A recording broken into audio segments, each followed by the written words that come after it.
Hey, Phil, welcome back to the show. I'm here with Christian Taylor. Hi, I got first billing today. We are playing They Both Came as Their Favorite Movies today. Oh, I did? Christian is here portraying Pretty in Pink. I am. And Sky is, I think, The Matrix? Or do you want to be Dr. No? I'm Dr. No. Okay. Or Dr. Evil. Yeah. Sky was cold. Sky said freezing. he was cold. It is cold. Do you think it's your Indian blood that you just still haven't adapted to this climate? I'm not genetically prepared for this kind of weather. And what people don't realize is when we do the podcast, Phil turns off the heat in the warehouse out here in the studio, so we freeze. It is a warehouse. It's not a studio, really. It's cold, it is a warehouse. But make sure there's no brand ministry. product We have no placement. money. We covered up my he taped over the logo. Who are you? Well, I can't say it because then they get free advertising. North Face. We do that all the time for everyone. Why draw the line Face. there? We don't do that. North Face ding. North Face ding. Okay. Hi, what are we talking about today? Oh, hey, no, I got to do a theme song. Sorry. Okay. Philip Sherwood said, how about the theme song as Chewbacca? Yes, it would be incomprehensible, but it would be fun, right? No, it wouldn't. I'm just going to sing the theme song. But thanks, Philip Sherwood. That was a great idea. Hey, it's a podcast. What do you know? Hey, it's a podcast. So there's video. Hey, it's a podcast. So lend an ear. The Phil Vischer podcast starts right here. We'll talk to Sky. Say hi. Hi. And Christian, too. Say hi like Romper Room. Hi, kids. And maybe a guest. No, just kidding. There's no guest here for you. Hey, it's a podcast. So lend an ear. The Phil Vischer podcast starts right here. The Phil Vischer podcast starts right here.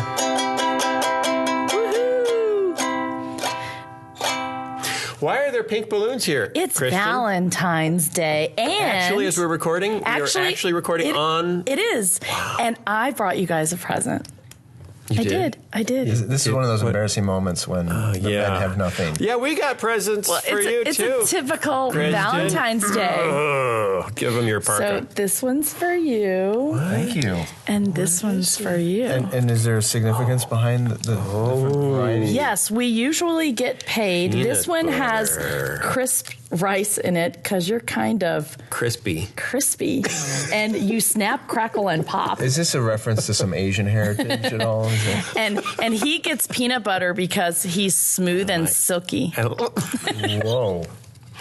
I like chocolate and peanut butter. I know you do. Together. That's why. I'm very fond of chocolate. Well, thank you. And I have a card, and Bill, this is for you also, just so you know. But since you're not out here with us at the time, I'll just. Bill, but you don't get any chocolate. It says to the Phil Vischer podcast crew. So but you might like this better than the chocolate, Bill. Okay. Happy Valentine's Day. Well, thank you, Christian. You guys Very are my sweet. favorite podcast participants and pals in all the world. And she brought. Balloons. Balloons. Yeah. No, oh, wait. What's this? Does this have something on it? It's a big heart. It's a big heart. Big heart. Yeah. We love our fans, actually, so much, and that's why I brought you these balloons That's to look why. at. For Our the fans make me very happy. I love the how fans. they weigh in on our Facebook page and write us messages. Even if they disagree, they do it in love and give us great ideas and encourage us along. I So, know. Happy Valentine's You'll Day. notice we aren't wearing headphones this week, which is the first time We're ever. headphone free. And my ears are cold. Because, they were keeping Sky's head warm, but they were messing up Christian's hair. They were. And so we all had to take, so I have no idea if any audio I started was saying, going why down are at we all. even listening to these? Because to it have was them on? so what you do in radio. We I started out know. in radio, and This now is we've a moved dawn to of a new TV. day, though, I you know. know. I don't even know if this is being taped. I feel completely out of touch. And Sky, He's usually out of touch. Sky wants to invite all of you to come to his party.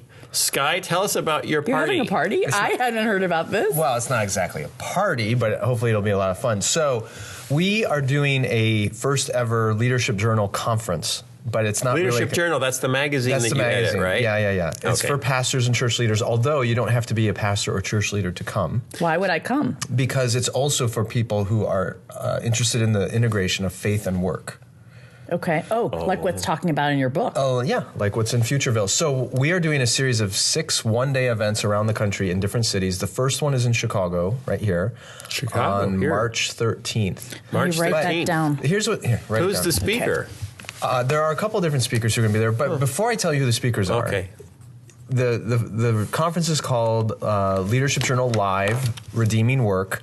Mm-hmm. It's one day, and it's really different. It's not like a typical ministry conference. So there's only probably... How so? Well, there's only room for about 150 or 200 people. Okay. So it's small, which means a lot of... Intimate interaction gathering. What if there's not enough tickets?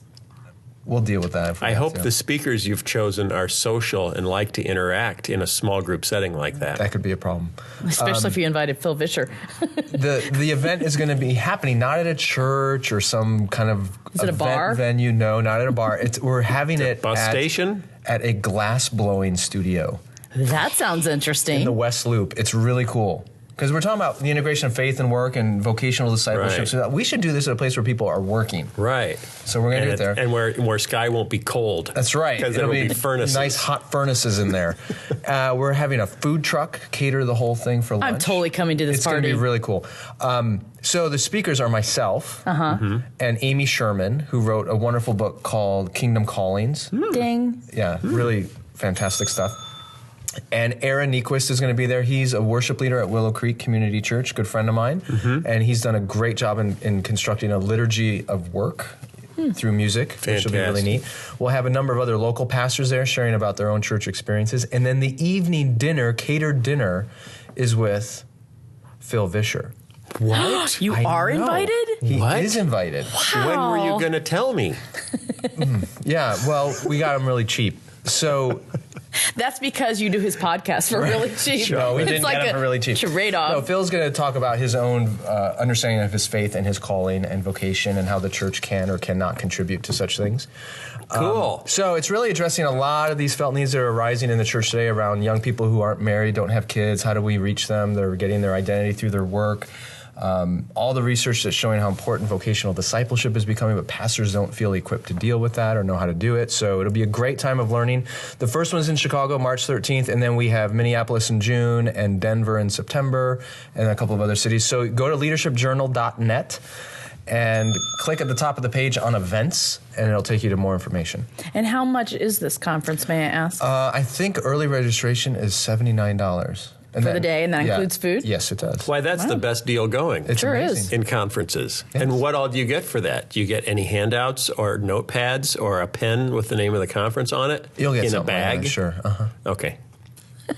And food from is the food from the food truck extra? No. It's included. Oh, wait a minute. Uh-oh. I don't remember. I know dinner's included. Dinner's included. I'm pretty sure lunch is. Lunch is sketchy. I'm not sure, but it's food cart. Food truck. Food truck. It's So it's cheap lunch. It's good lunch. Really amazing venue. If the weather's nice, they have this open deck on the top. Are they going to give us glass-blown things to take home as a party favor? There might be a demonstration. Do we each get to blow something?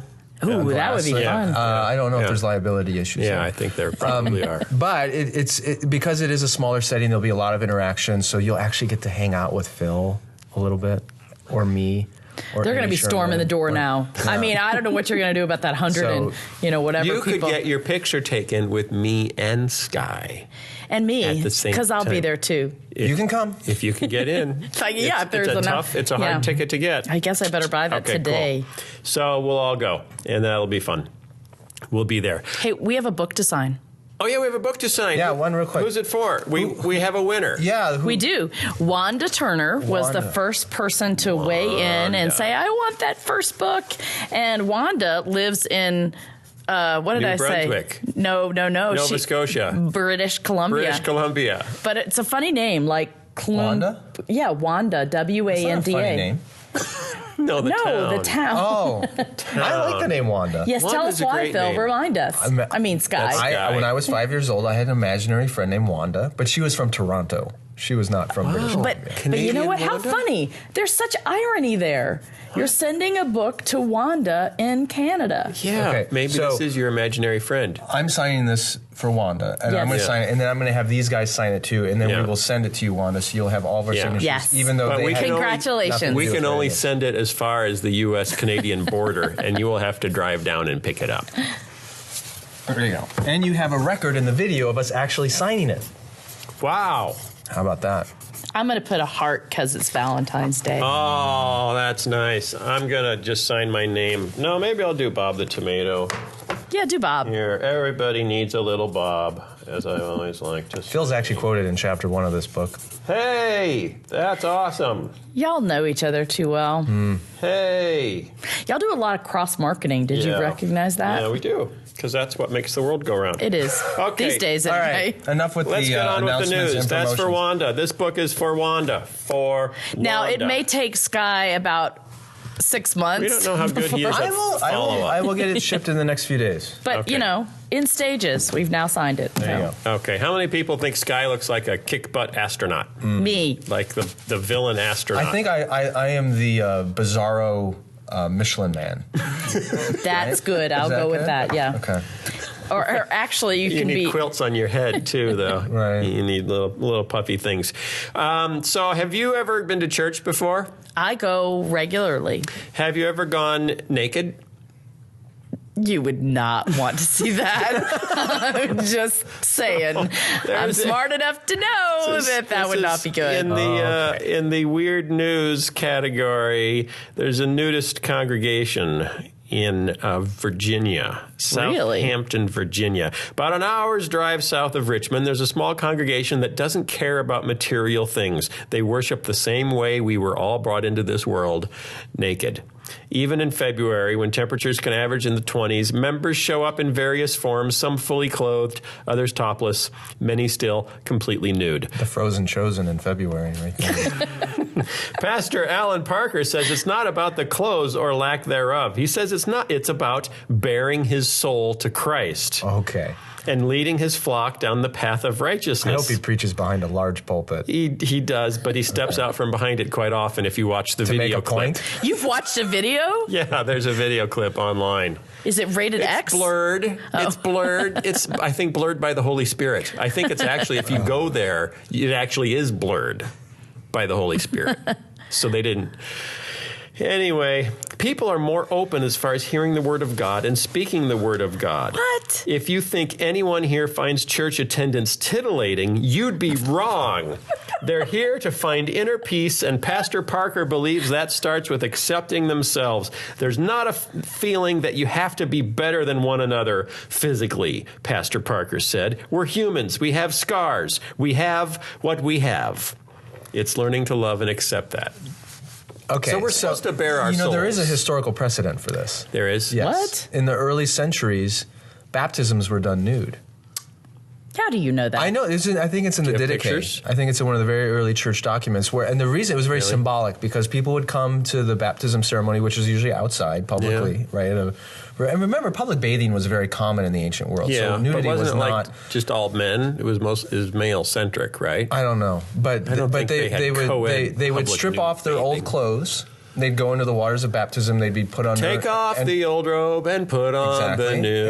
It's from Colossians, right? Oh, Take the off the old old man, robe put on was the new. tattered. And then they'd go down into the water, and of course, baptism is a symbol of death and resurrection. Yeah. Yeah. So then they'd be resurrected, brought up out of the water, and then they'd be put into a white robe, which to symbolize their purity and their cleansing and their new life in Christ. So it's actually beautifully symbolic, but I don't think that would go over well today. No, I think no. Can I tell you my Yes. experience with a nudist? Church. Sort of. They were worshiping something like the sun and the sand.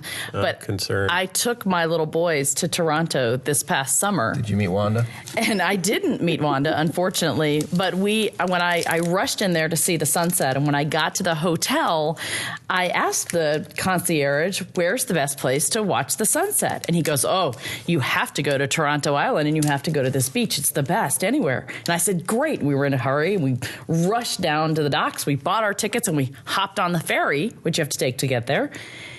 And as we're going over there, my 16-year-old says, hey, Mom, aren't we going to this beach? And I said, yes.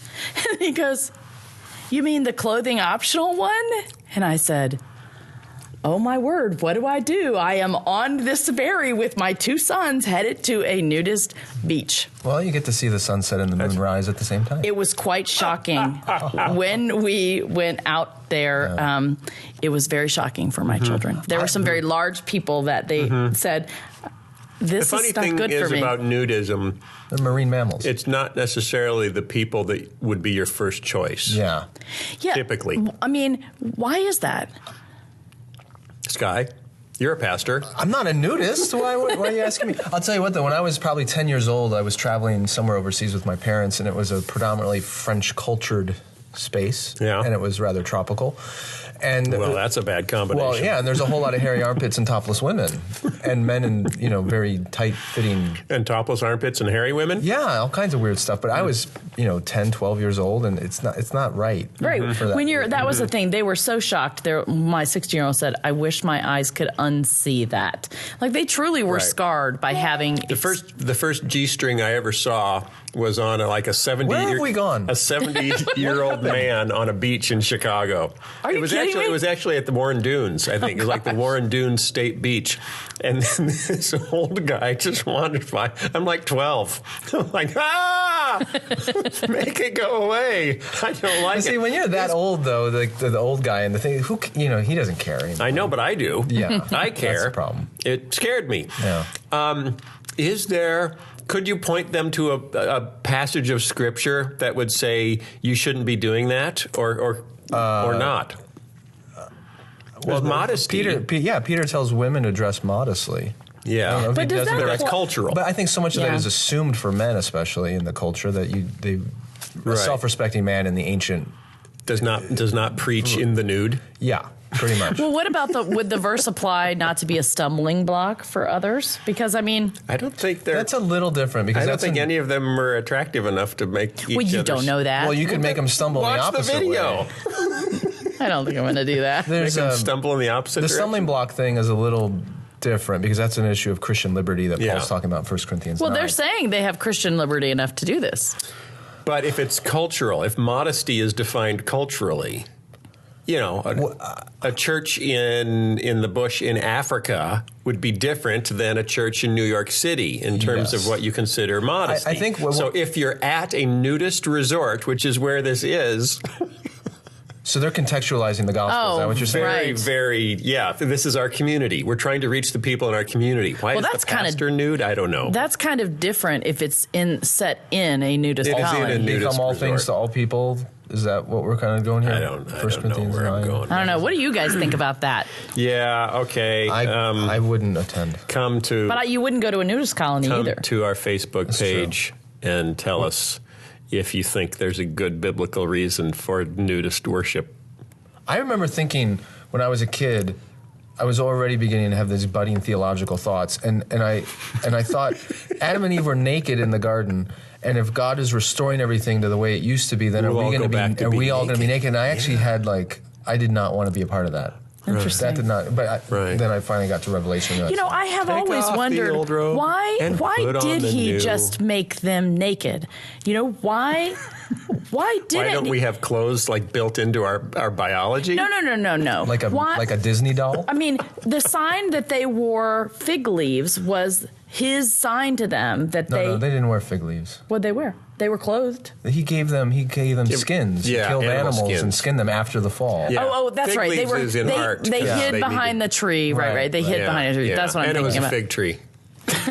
We're pretty sure. Anyway, okay, so they hid behind the tree, and then he made them close. Yeah. Right. So Yeah. were their and I think it says their eyes were not opened, right, to the fact that they were naked. Well, they were naked and not unashamed, is what it Yeah, says. because And they then- didn't know about clothes. So then, is our shame about being naked because of our sin?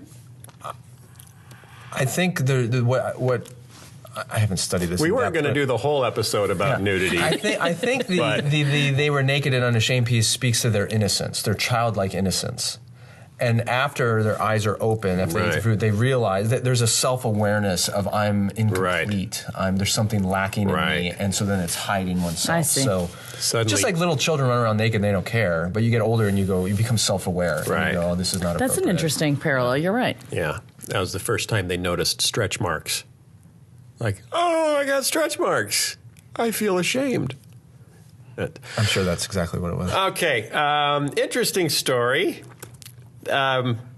Cadillac. Cadillac debuted a new TV commercial during the Olympics. It's kind of interesting. I'm actually going to play the ad for you on the show. You can listen to it if you're listening, or you can watch it if you're watching. You can try to watch it if you're listening, but it won't go well. And you could still listen to it if you're watching and close your eyes. So I can't sponsor my jacket company on the podcast, but you're going to do a whole That was your spot. own idea. Yeah, because I'm trying to hold to the integrity of this show, and here you are North plugging Face. a whole thing for North Cadillac. Face. You better ding your bell. North Face is keeping Sky So warm. can I see this commercial? I haven't watched you can it see yet. the commercial because you haven't seen it yet. So we will play it for you online. Why do we work so hard? For what? For this? For stuff? Other countries, they work, they stroll home, they stop by the cafe, they take August off. Off. Why aren't you like that? Why aren't we like that? Because we're crazy, driven, hard-working believers, that's why.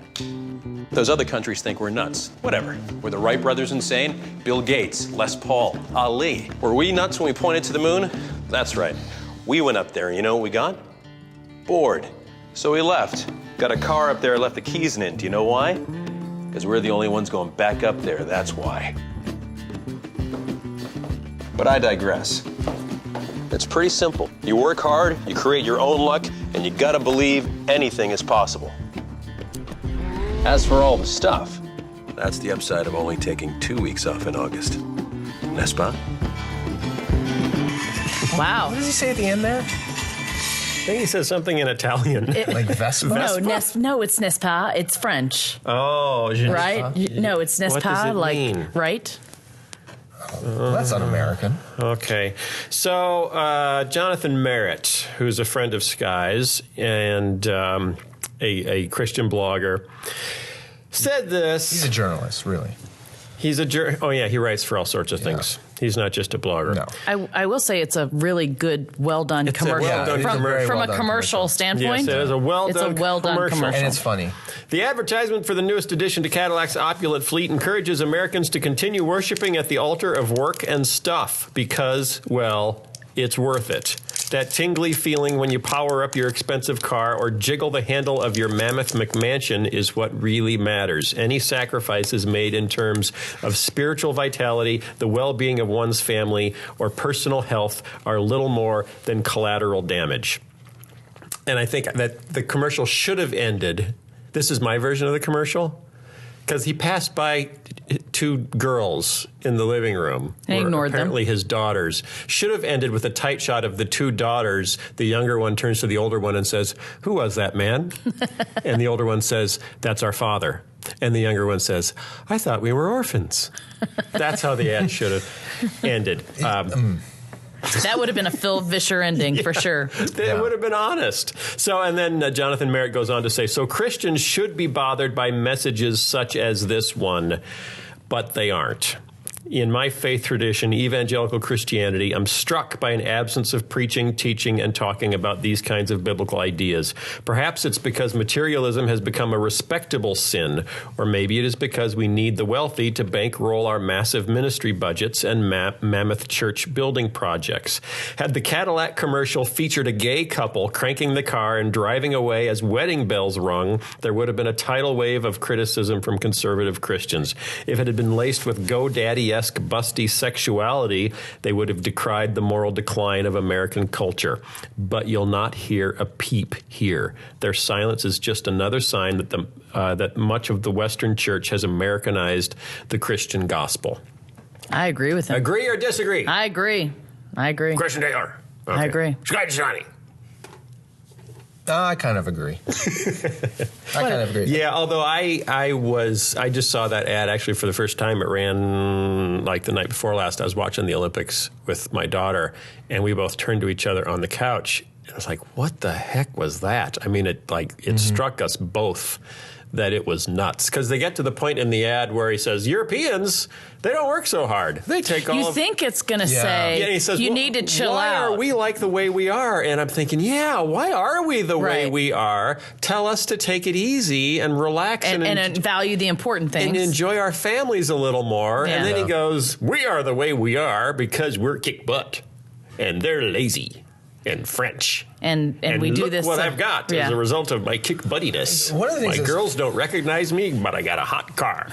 It was a hot car. Well, the car is actually the part that caught my attention. Really? Yeah. Why did the car catch your attention? Do you know what caught Because my you like attention? cars. I do like cars. I thought he was cute and cool. I thought he looked exactly halfway between the old Captain Kirk and the new Captain Kirk. He had great eyes. They just reeled me in. You know? Okay, sorry, go ahead. It was a great ad and a good actor, The great car casting. got your- Okay, here's why it got me. That car is a Cadillac ELR, I believe. I just sat in one a couple days ago at the auto show. Yeah. And did you strut around like that while you were going out to get it? Yeah, and I was like, and I wore this jacket because I'm going to go to the moon and restart the car we left up there with the keys in it. The thing that strikes me about it is that car is an all-electric car. It's in a very environmentally friendly green automobile, and yet the advertising has nothing to do with that. It was all about status. That is interesting. So you think if you're going to introduce a brand new car that is all electric, it's luxury, it's like a $70,000 car. It's a pretty expensive automobile. That you would be touting its environmental credibility, it's all the technology. Because that truly is what people seem to care about more now. But in this ad, according to what they say, the message is all about workaholism, status, achievement, materialism, which seems sort of out of sync with the whole green movement and environmentalism. Maybe being green has become in itself a status. Oh, it is, for sure. So he's showing how cool he is, both by having a green car, but having a very expensive green car. The messaging of that commercial is basically, we don't care. I don't care. Right. We're going to work and get stuff because that's what we care about. But the messaging of a hybrid car or an electric car is all about you drive one because you care. It doesn't make economic sense. Yeah. A lot of times it doesn't even make environmental sense. So you're saying there's some cognitive dissonance there. Yes, I am. But I think there's that same cognitive dissonance in our culture. I do. I have a sort of a theological question for you, Sky. Uh-oh. Yeah. In regards to this. And I'm going to have to make a confession to start it off. And that is Did you that... just buy a Cadillac ELR? No, I didn't. Okay. But I might if I had the money, unfortunately. Because what I was going to say is I have this just longing for expensive, beautiful things. And like shiny things like diamonds and all sorts of jewels. Because you're part crow. They catch my eye and I just, I want them, and I want a big, beautiful house, even though I don't want a clean one. And or paint it, yeah. And so I have these desires there, and I don't know. Well, I do associate them with my sinful side. All the while I'm always like, that's my sin. That's my lust, my greed, my coveting other people's things, all of that. And so I try to kill it, like I totally want to slay it all the time, but it always pops up. Like if I see somebody's diamond, I think, oh, wow, I love that. I wish I had one. This one's fake, unfortunately, because I lost my real one. But my point is, I think there's something in there that I was created to enjoy and love beauty and desire beauty, like it said in Futureville. Have you gotten to that chapter yet? Well, I read that God did create those things, and those longings are within us, and that is the way, like finally, I think once we are in Futureville and that all has been established, that longing will be satisfied. Is that right? Yeah, I don't think that's wrong. I think where you cross the line is there's a difference between appreciating beauty, valuing beauty, celebrating beauty, and coveting beauty. And when you cross the line into coveting, that's where it gets into trouble. So is it possible to admire a beautiful home or a beautiful car or a beautiful jewel and not have to possess it? Right. And Do you know what helped me with that? You struggled with that? Yeah, because I really love well-designed things. Okay. I really love really well-designed homes, for example. What helped me with that was walking through downtown Chicago one day and looking at this amazing architecture and thinking, I love that building, but I don't need to own it. That it's actually ridiculous for me to say I would have to own that to appreciate it. Right. And creating a separation between appreciation and possession. So if you see, even if and there's some guys that treat women that way. It's like, oh, she's hotter than my wife or my girlfriend, so I want to trade up. You know, that sense that I have to possess. And that's not as much about appreciating beauty as it is about ego. You know, and that I need the best. I need to be on top. I need to be number one. And even to say, wow, you know, that's a really gorgeous supermodel. Okay. That's amazing how God makes people that look different. Why can't they come to my nudist church? Right? They ain't going to show up. Right. And the same thing with architecture and the same thing with cars, to say, wow, really cool car. Or athletics. I don't need it. You know, there's an amazing... Really cool athlete, but I don't have to own him? No. The Olympics are going on right now, the Winter Games, and you watch some of these athletes, and it's awe-inspiring. But I don't covet them. Right, but there's some people who will be jealous. Oh, they want to do that. I want to do that. I think it was C.S. Lewis who talked about true humility is not denying what qualities and gifts and abilities you have, but it's celebrating that in others. So you see someone else who has something that's wonderful or is able to do something that's great, and to truly thank God for that person, for their ability, for what they can do. Or look at a building and go, I don't have to possess this, but Lord, I really appreciate this. It's an amazing thing. That person being so good at that demeans me. Exactly, or diminishes my value. Me in some way. The only other thing that I would say is that a lot of that longing and the pursuit of more now is I think, because of a loss of a vision for eternity. Say that one more time. We want the nicest stuff now. I mean, it's why people get divorces. It's why they put up billboards that say... That's why they run ads that say... get a divorce. Because we think, and it's the moving sidewalk thing. It's because we don't have a vision for what's at the end of the moving sidewalk. So everything we want, we got to get it before we hit the end. Mm-hmm. If you have a biblical worldview, you get everything at the end. You know, you get what the body. Well, your wanted. longing is satisfied. Everything that you think will make you happier now. First of all, a lot of it is just wrong. It's out of your fallen nature, or just listening to too many Cadillac commercials. You think, oh, I'll be as happy as he is. Right. And he was paid to be happy. He isn't really that happy. I know. He was paid to. I wish I was paid for that. So when we if I think, oh, my marriage is okay, but I could conceive of a better marriage, maybe I should try again. Okay, that is accepting the lie that this is my one shot, that there's nothing after this. Mm-hmm. You know, as opposed to saying, you know what, life is going to be perfect when the kingdom of God, you know, bursts into full bloom. Then it's going to be perfect. So I can deal with mediocre now. I can deal with my crappy car. You know, I can deal with a house that isn't my ideal. Phil's got a hole in his bumper. I have a hole in my back bumper. I don't think your wife would want us to go down that road. My wife did it. Oh, no. Now the cat's out of the bag. I would add two things. I think Phil's absolutely right. You know, having that longer perspective at the end of the walking, whatever the moving sidewalk thing is right. Two other things, though. One is the most beautiful thing in all of existence you already have access to, which is God himself. Christian Taylor.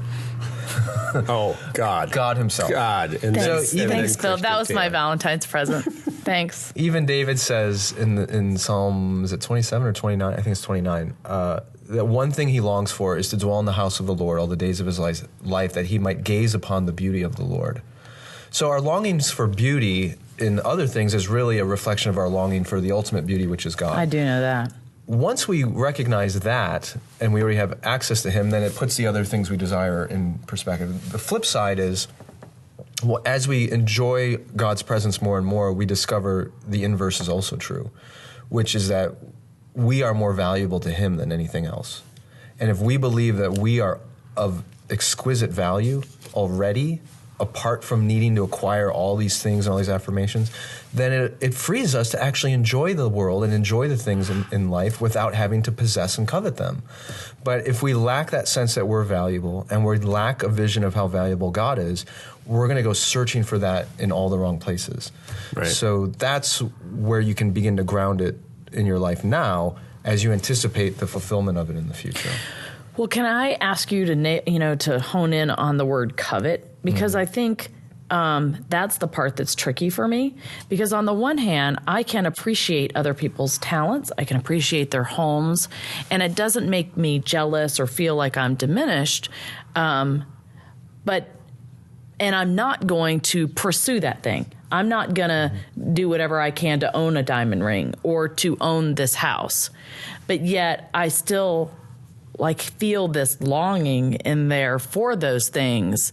And so I'm wondering, is just having that longing there coveting, or is it going to pursue to get, or be, Define coveting. Yeah. You guys throw this stuff at me without any advance warning or preparation because I could have studied up on some more. I got other stories to talk about. Clearly. This is I'm Cadillac. sorry. Pinky Tuscadero has taken over the show. All right, forget it. No, I think it's a good question. I'm sorry. Christian, what I would advise you I don't have the theological definition in front of me, but what I would advise you is most of us cannot control the feelings that emerge within us. What we do control is what we do with those feelings. So just as you are going to be afraid at times, even though we're called not to be afraid, you choose, what am I going to do with this fear? Am I going to seek control, or am I going to surrender that fear and trust God with it? Same thing with envy, or coveting, whatever you want to call it. I desire that thing. Okay, then I need to slow down and ask, why do I desire it? And what am I going to do with that desire? Right. Am I going to seek after it? Am I going to strive for it? Am I going to cut the person down who has it? Am I going to diminish my own sense of value because I don't have it? Or am I going to take that desire and surrender it to God and say, I think this is in me because I feel incomplete and I feel not valuable, and help turn that over to Christ so that he can then show you the truth, which is, no, you are valuable. Or maybe it's, what?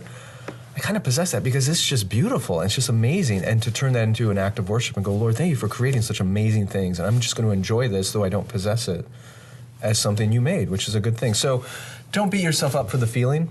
Okay, moving along. We got one more story to talk about. The camels. Have you heard about the camels? I have not. Tell me the story. The Bible has a camel problem. Cigarettes? Camels have a Bible problem. Camels There are camels in the Bible. may have broken the Bible. They broke it? It's the Bible that broke the camel's back. Once upon a time, Abraham owned a camel. According to the book of Genesis, he probably owned lots of camels. The Bible says that Abraham, along with other patriarchs of Judaism and Christianity, used domesticated camels as well as donkeys, sheep, oxen, and slaves in his domesticated slaves in his various travels and trade agreements. Or did he? That's actually what this is. Article in Time magazine online. Oh, this was on Time? Yes. In Time? In Time online. On Time inline. Last week, archaeologists Erez Ben Yosef and Lidar Sapphire Hen of Tel Aviv University. That was pretty good. Those are Jewish names, Hebrew. Released a new study that dates the arrival of the domesticated camel in the eastern Mediterranean region to the 10th century BC at the earliest, based on radioactive carbon techniques. Abraham and the patriarchs, however, lived at least 6 centuries before then. The New York Times, in a story about the finding today, announced there are too many camels in the Bible, out of time and out of place. These anachronisms are telling evidence that the Bible was written or edited long after the events it narrates and is not always reliable as verifiable history. Wow. So That's interesting. the What would Ken Ham say about that? he would. I think he would question the carbon dating. Yes. Right? Yeah, he doesn't believe in carbon dating to begin with, so you can't learn anything from this. So the online world goes to town with this. CNN Belief blog, the headline is, Will Camel Discovery Break the Bible's Back? The New York Daily News. Everyone's playing that pun. The New York Daily News says, Israeli archaeologist discovery suggests the Bible is wrong about camels. Time says the mystery of the Bible's phantom camels. New York Times say camels had no business in Genesis. Another article says there were no camels during the time of biblical patriarchs. Yahoo News says appearance of camels in Genesis called sign of author's distance from the events. The National Geographic says domesticated camels came to Israel in 930 BC, centuries later than the Bible says. But wait, there's more. Fox News says camel bones suggest error in Bible. And Public Radio International says camel bones challenge the timing of some Bible stories.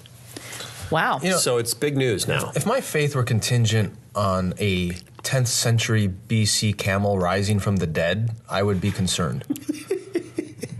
But I think we got to keep this in some perspective here. Well, let me ask you a You're little bit. saying that camels don't play a role in salvation history? They play. Who carried the wise men? Who carried the myrrh? Donkeys carry much more the story of the Bible than camels. Yeah, but camels I have to are agree cooler. with him. But let me ask But you this. it's the reliability of Scripture You know on what? the line. A camel is a horse designed by committee. Have you heard that? No. No. It's so true. I don't think How does that work? really related, Sky. If you need a horse, but you get a bunch of people in on designing the horse, you end up with a camel. Yeah? Huh. That's really interesting. Put that in your hookah and smoke it. Space cowboy. Yeah. So what they did is they went back to the earliest bones of... Here's what they did. These are archaeologists, and archaeologists have been looking at camel bones apparently for a long time. Apparently it's interesting. And there's a site where they believe they've found definitively the earliest domesticated camel bones. Do you know how you can tell if a camel bone is domesticated? Please tell me. From a domesticated camel? Wearing an apron.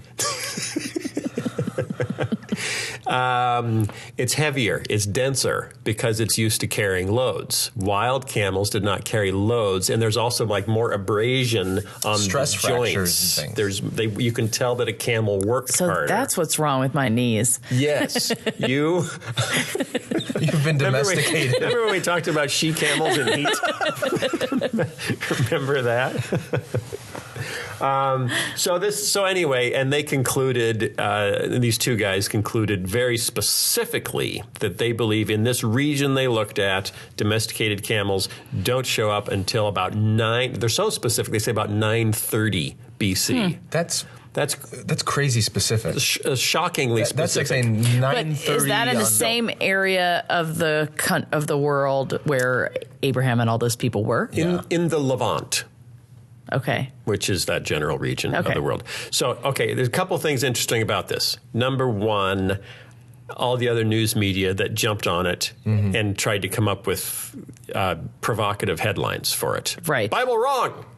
News at 11. You got to remember, they're looking for page views and clicks and audience. Right. So they tend to do sensational headlines. So now Time Magazine doesn't want to insult all Christians or say they're all wrong, because that's just not good sportsmanship.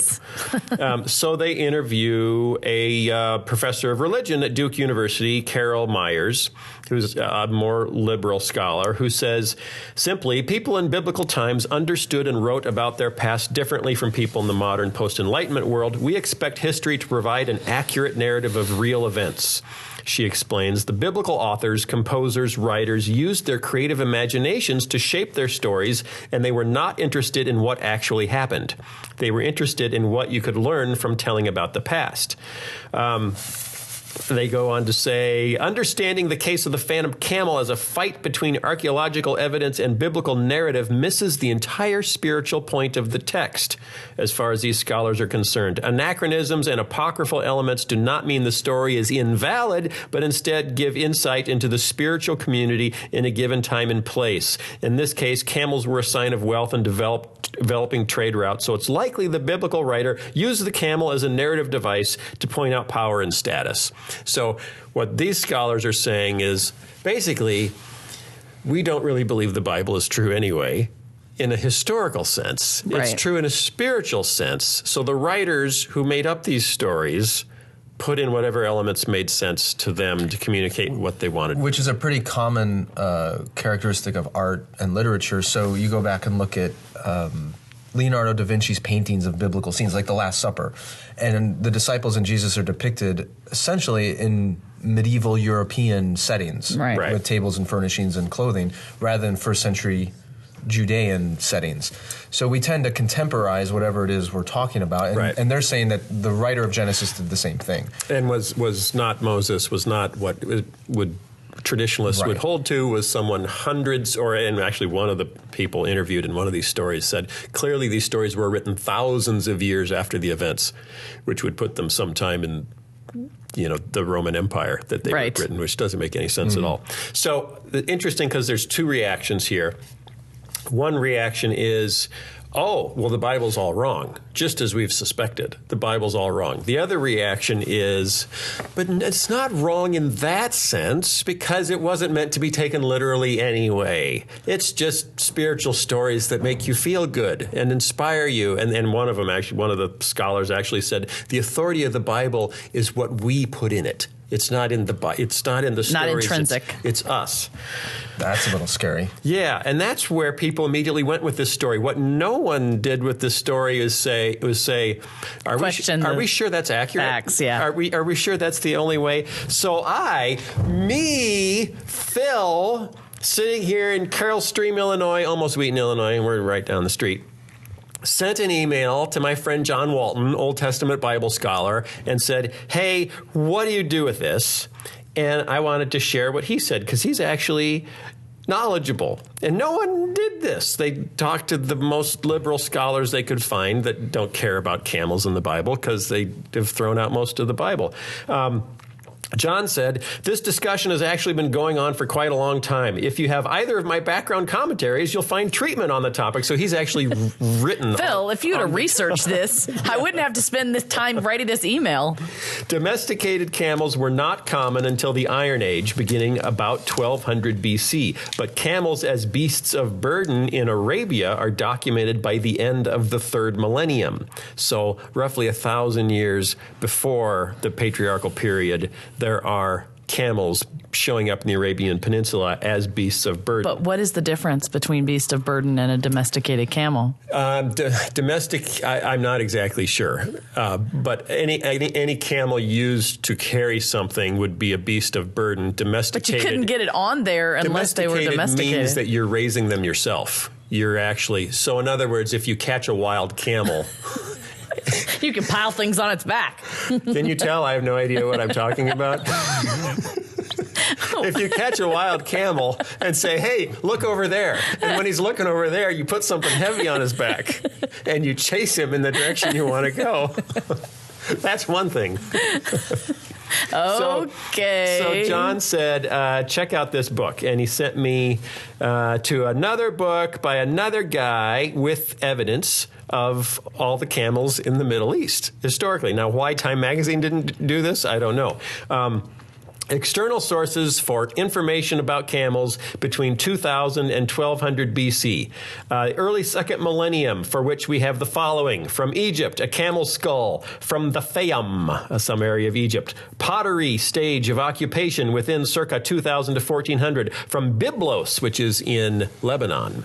Byblos, and I just looked it up, is the oldest continuously occupied city on Earth. Wow. Byblos, a figurine of a kneeling camel, hump and load now missing. The hump and the load fell off. But How'd the hump fall off? Well, if it was sticking out of your back because it was originally fixed on by a tenon. I don't know. Camel's hump fell off? It was a sculpture. Oh, it well, was that's different. Okay, now I get it. Okay. 19th to 18th century BC. From Canaan, a camel jaw from a Middle Bronze tomb, circa 1900. From North Syria, a cylinder seal of the 18th century BC of deities riding on camels. That's in the Walters Art Gallery. And from mentions of the camel in the Sumerian lexical work, blah, blah, blah, something or other, going back to the origin of the early 2nd millennium. From the late 2nd millennium, we have the following. From Egypt, south of Memphis, the figure of a kneeling camel loaded with 2 jars, hence domesticated. From a tomb of the later 13th century. From northwest Arabia, on painted pottery, the broken figure of a camel, and a camel on an early 13th century shard. Well, maybe those were not depictions of real life at the time. Maybe they were aspirational, like flying cars. We hope we can domesticate one of those. Someday I'm going to put my jar on that camel. But right now it's just a dream.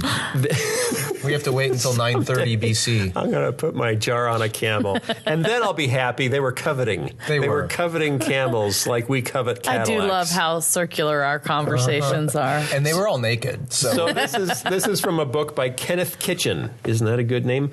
The book is on the reliability of the Old Testament. And he's got a whole section on camels because it's been an issue people have been talking about for about 75 years. His conclusion is the examples just given, there are other traces of camels much earlier in Egypt and Arabia in the 3rd millennium and also in our overall period. But the examples just given should suffice to indicate the true situation.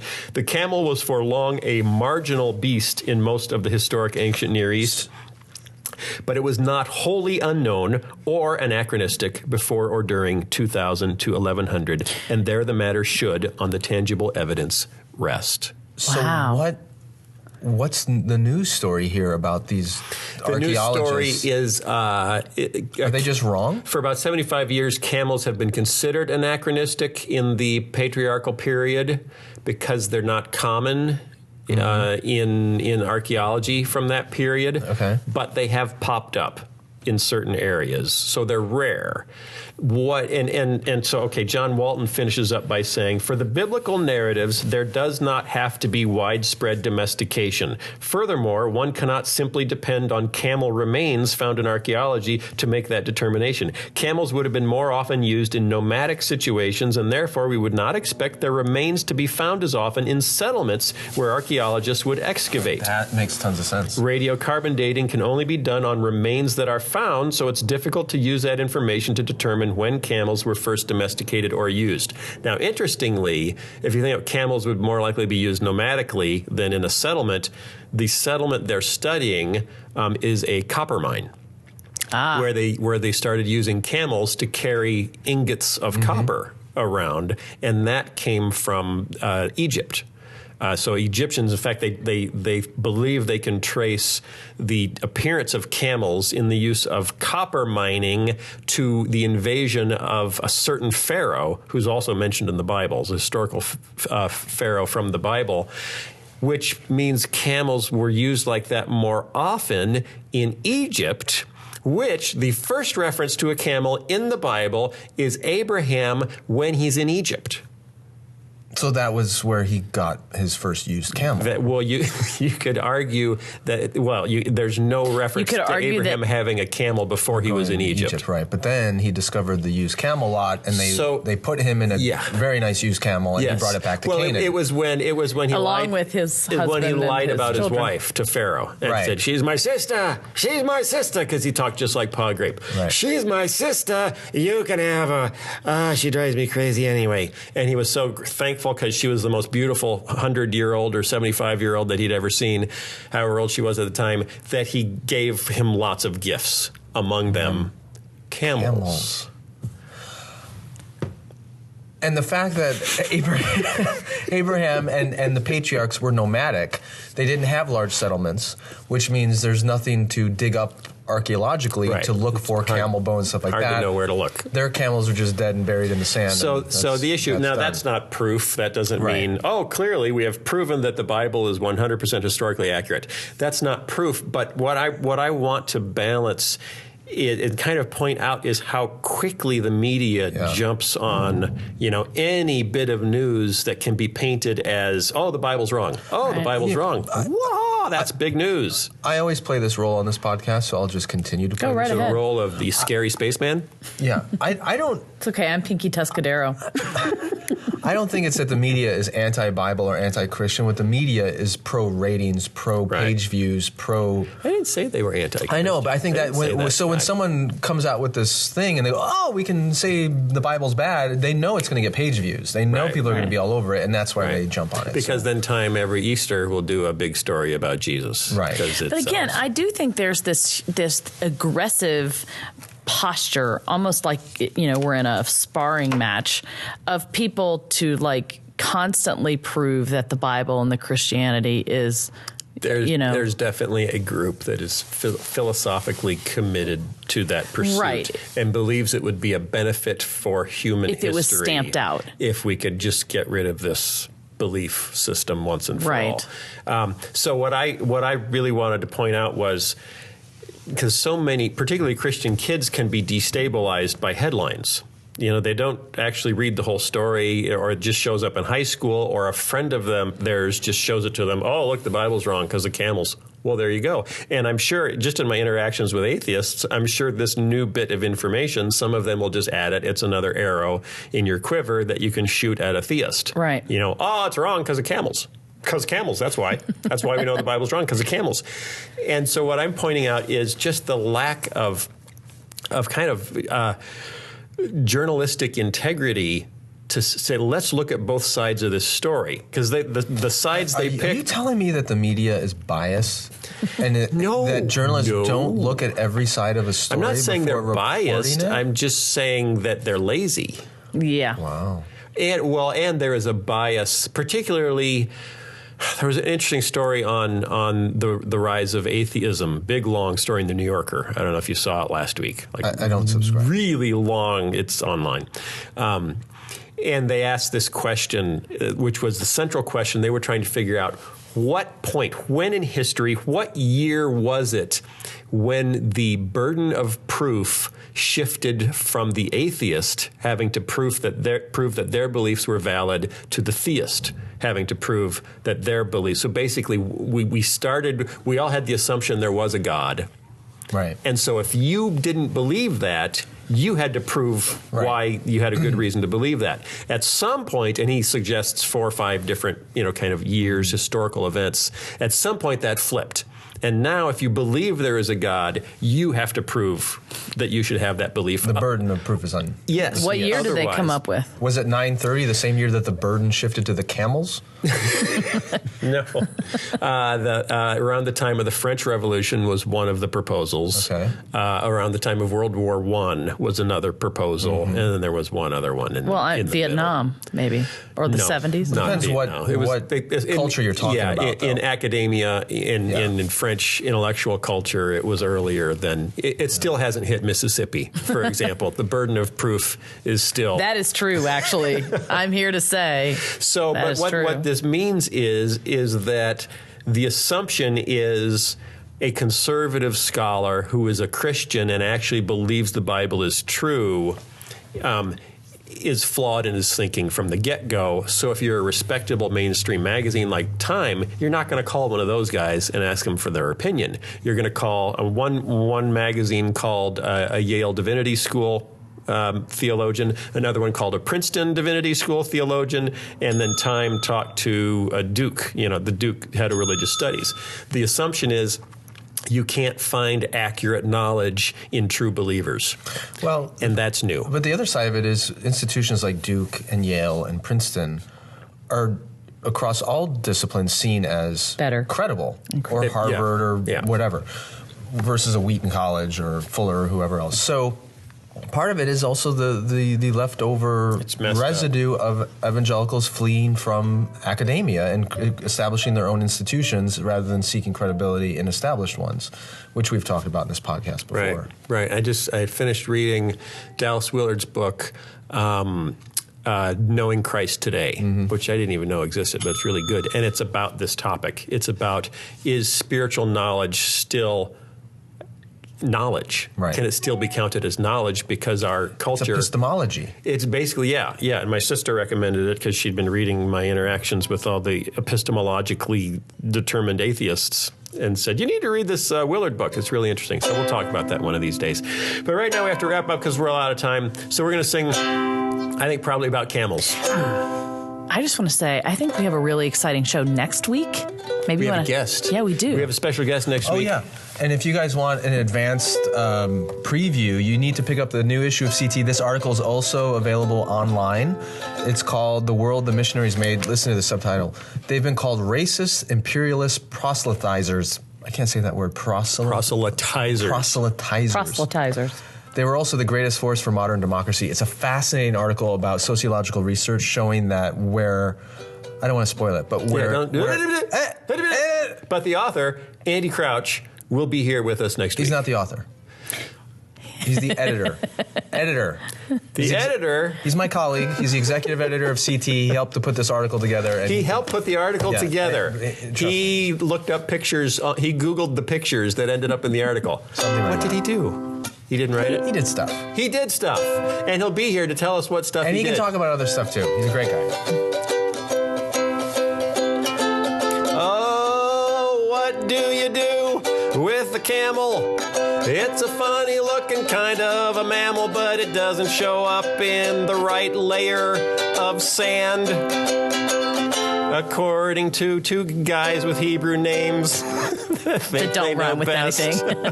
They use radiometric dating as a sort of dating test, and they decided the Bible has got it wrong, but we think the media is singing a song rather poorly based on some certain biases against evangelical Christians.